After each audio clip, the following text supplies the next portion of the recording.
Hello guys, আজকে আমরা সমাজের 11তম অধ্যায় অর্থাৎ অর্থনৈতিক নির্দেশক সমূহ ও বাংলাদেশের অর্থনীতির প্রকৃতি এই চ্যাপ্টারটির কিছু ম্যাথ করব, যেমন জিডিপি জিএনপি নির্ণয় এবং এগুলো কীভাবে নির্ণয় করতে হয়, কাকে বলে, সংজ্ঞাসহ ব্যাখ্যাসহ বলবো এবং মাথা পিছু হয় কীভাবে বের করবেন সেটা। এবং এই চ্যাপ্টারটা অ্যানালাইসিস করার পর আমরা নেক্সট করব, অর্থাৎ পরবর্তী ভিডিওতে আমরা অধ্যায় 3 অর্থাৎ দ্রাঘিমা রেখা বা ডিগ্রি কোণ এগুলো কীভাবে নির্ণয় করব সেটার ভিডিও আমরা আপলোড করব। সো সবাই সাবস্ক্রাইব করে আমার চ্যানেলে যুক্ত হয়ে যান এবং নতুন নতুন ভিডিও দেখতে। তো আমরা শুরু করা যাক আমাদের এই চ্যাপ্টারের ম্যাথগুলো।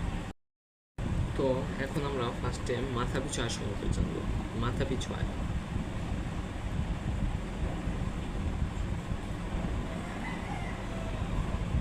পিছু আয় আমরা জানি মোট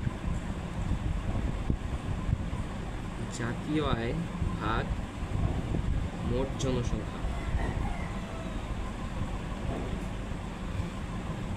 অর্থাৎ কোনো দেশের যে আয় আমরা বের করতে যাব, কারো প্রতিজনে বা প্রতি জনসংখ্যায় যে মোট জাতীয় আয় বা মোট মাথা পিছু আয়, এটা বের করার সূত্র হচ্ছে এটা।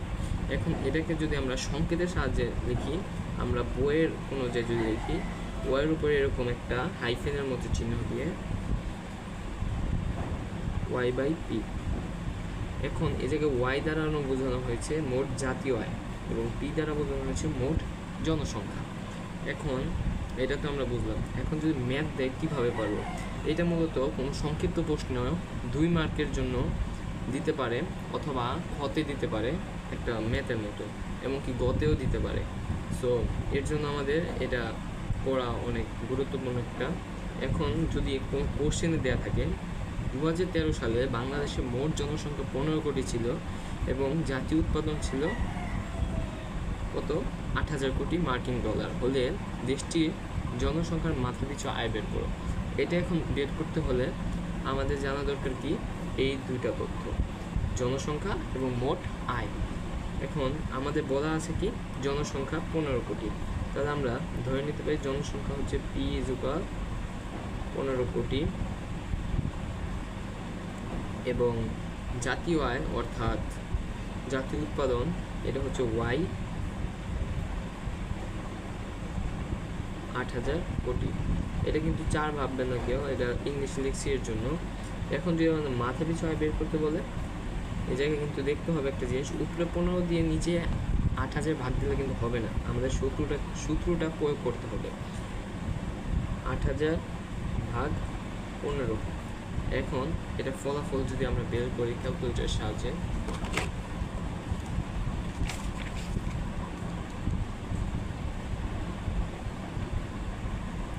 এত আসে। অনেক ক্ষেত্রে ম্যাথে এই দশমিক মানটা নাও আসতে পারে, আবার আসতেও পারে। সো এটার জন্য ভয় পেলে চলবে না। এটা হচ্ছে মার্কিন ডলার ছিল, যেহেতু বিদেশি টাকা, মার্কিন ডলারটা কিন্তু অবশ্যই লিখতে হবে। তো আমরা এইভাবে কিন্তু মাথা পিছু আয়ের অঙ্কগুলো করতে পারি। আমি একটা কাজ দিয়ে দেবো, সবাই এইভাবে করবে। এখন যদি আমাদের জনসংখ্যা দেওয়া থাকে এবং মোট জাতীয় আয় দেওয়া থাকে, তাহলে আমরা কিন্তু সহজেই মাথা পিছু আয়ের অঙ্কটা করে ফেলতে পারবো। এছাড়া এই সমীকরণ ছাড়া অন্য কোনোভাবে অন্য কিছু চাবে না, মাথা পিছু আয়ের ক্ষেত্রে এই দুটো জিনিসই চাবে। এখন আমরা জিডিপি এবং জিএনপি নির্ণয় করব। প্রথমে জানতে হবে জিডিপি কাকে বলে এবং জিএনপি কাকে বলে। আমরা জানি জিডিপি ফুল ফর্ম হচ্ছে গ্রস ডোমেস্টিক প্রোডাক্ট এবং জিএনপি গ্রস ন্যাশনাল প্রোডাক্ট। দুইটার মানে হচ্ছে গিয়ে, জিডিপি দ্বারা আমরা বোঝাই মোট দেশজ উৎপাদন, অর্থাৎ দেশীয় যে উৎপাদন। এটা যদি সংজ্ঞাটা বলি, মোট দেশজ উৎপাদন হচ্ছে কোনো নির্দিষ্ট সময়ে সাধারণত এক বছরে দেশের অভ্যন্তরীণ ভৌগোলিক সীমার মধ্যে যে বসবাসকারী সকল জনগণ রয়েছে তার যে চূড়ান্ত দ্রব্য বা সেবা কর্মের অর্থমূল্যের সমষ্টি, সেটাই হচ্ছে আমাদের মোট দেশজ উৎপাদন। এটা কিন্তু সংজ্ঞাগুলো মুখস্থ করা উচিত, কারণ আমাদের কিন্তু এগুলো অবশ্যই পথে আসবে সমাজে এবং এসএসসির জন্য অনেক ইম্পর্টেন্ট। আর যদি জিএনপি সম্বন্ধে বলি, জিএনপি অর্থাৎ মোট জাতীয় উৎপাদন, এটা হচ্ছে কোনো নির্দিষ্ট সময় সাধারণত এক বছরে কোনো দেশের প্রাকৃতিক সম্পদ বা ভূমির উপর সে দেশের যে মোট শ্রম বা মূলধন নিয়োগ করে যে বস্তুগত অবস্তুগত দ্রব্য ভোগ করে বা সেবা উৎপাদিত হয়, সেটা আর্থিক মূল্যকে জিএনপি বলে। এছাড়া একটা আছে জিএনআই, সেটা অতটা প্রয়োজন হয় না, এটা দরকার নেই। জিডিপি এবং জিএনপি জানলেই হবে। এখন এই দুটার মান যদি বা ম্যাথ আসে তাহলে কী করবো? এটার ক্ষেত্রে দুটো সূত্র রয়েছে। কয়টা? দুটো। ফার্স্ট অফ অল জিডিপির ক্ষেত্রে মোট দেশজ উৎপাদন, মোট দেশজ উৎপাদন, এটার ক্ষেত্রে GNP minus X plus M, অর্থাৎ এ জায়গায় কিন্তু মোট দেশজ উৎপাদনটা রয়েছে এবং জিএনপি রয়েছে হচ্ছে মোট জাতীয় আয়। এখন এ জায়গা থেকে এক্স এবং এমটা কি সেটাই কিন্তু মূল। তার আগে দ্বিতীয় সূত্রে লিখি জিএনপি। জিএনপির ক্ষেত্রে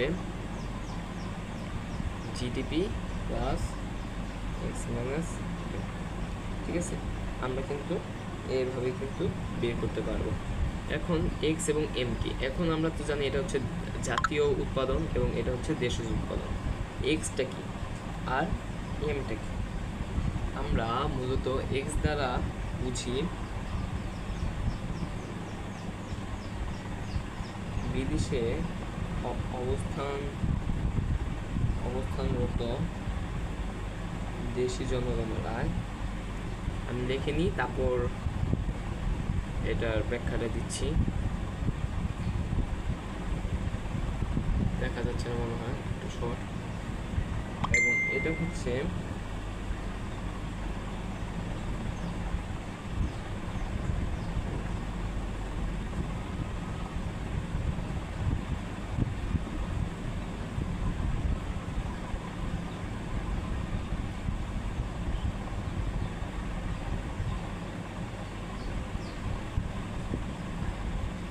অর্থাৎ বিদেশে অবস্থানরত মানে কি? দেশে আমাদের মনে করেন বাংলাদেশ এবং আরেকজন হচ্ছে বিদেশি অর্থাৎ আমেরিকান একজন নাগরিক, দেশে ছিল কিন্তু বিদেশে থাকে, সে জায়গা থেকে পাঠায় টাকা, অর্থাৎ রেমিটেন্স। রেমিটেন্সটাই হচ্ছে এক্স, অর্থাৎ বিদেশে থাকে কিন্তু দেশি জনগণ, সেটা যে টাকা পাঠাবে সেটা হচ্ছে এক্স। এবং দেশে অবস্থানরত কিন্তু বিদেশি জনগণের আয়, দেশে রয়েছে কিন্তু বিদেশ থেকে টাকা পাঠাচ্ছে, ঠিক আছে, এটা দ্বারা কিন্তু এম বোঝাচ্ছে। অর্থাৎ এই দুইটা কিন্তু গরমিল করা যাবে না, এক্সটা কি আর এমটা কি, দুটোটা উল্টোই, কিন্তু একটু মাথায় খাটাতে হবে কখন কোনটা দিয়ে হবে, ঠিক আছে। এটা মেথা বলছে ক দেশের অভ্যন্তরীণ অর্থাৎ উৎপাদিত দেশের 28,000 টাকা দেওয়া হচ্ছে জিডিপি অর্থাৎ দেশজ উৎপাদন, এবং ওই দেশের প্রবাসী নাগরিকদের পরিমাণ হচ্ছে 7,500 কোটি টাকা অর্থাৎ এক্স, এবং এম দেওয়া হচ্ছে 4,000 কোটি টাকা। এখন আমাদের বের করতে হবে জিএনপি। আমরা জানি GNP GDP plus X minus M, এটা কিন্তু আমরা জানি।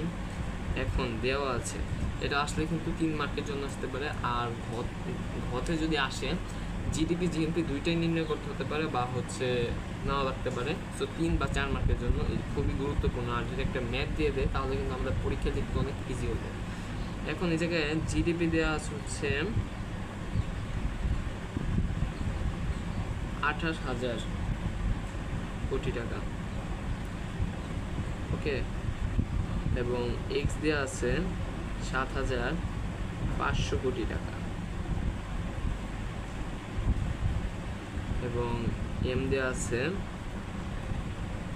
4,000 কোটি টাকা। আমি যেভাবে লিখছি এইভাবে যদি ব্যাখ্যা সহ লেখা যায় এবং এছাড়া একটু ব্যাখ্যা দিতে হবে, তাহলে কিন্তু আমাদের ফুলফিল মার্কটা পেতে পারবো। আবার মানে এখন আমরা যদি জিএনপি বের করতে যাই আমাদের কিন্তু সহজ হয়ে যাবে। এখন শুধু ক্যালকুলেশনটা করবো, ম্যাথ যেমন করতে আমাদের বেশি টাইম লাগে না, যদি আমাদের জানা থাকে কীভাবে ফর্মুলা ফালালে ইজিভাবে করা যায় সেভাবে।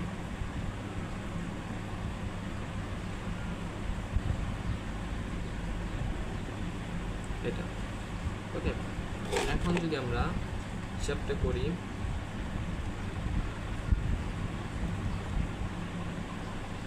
28,000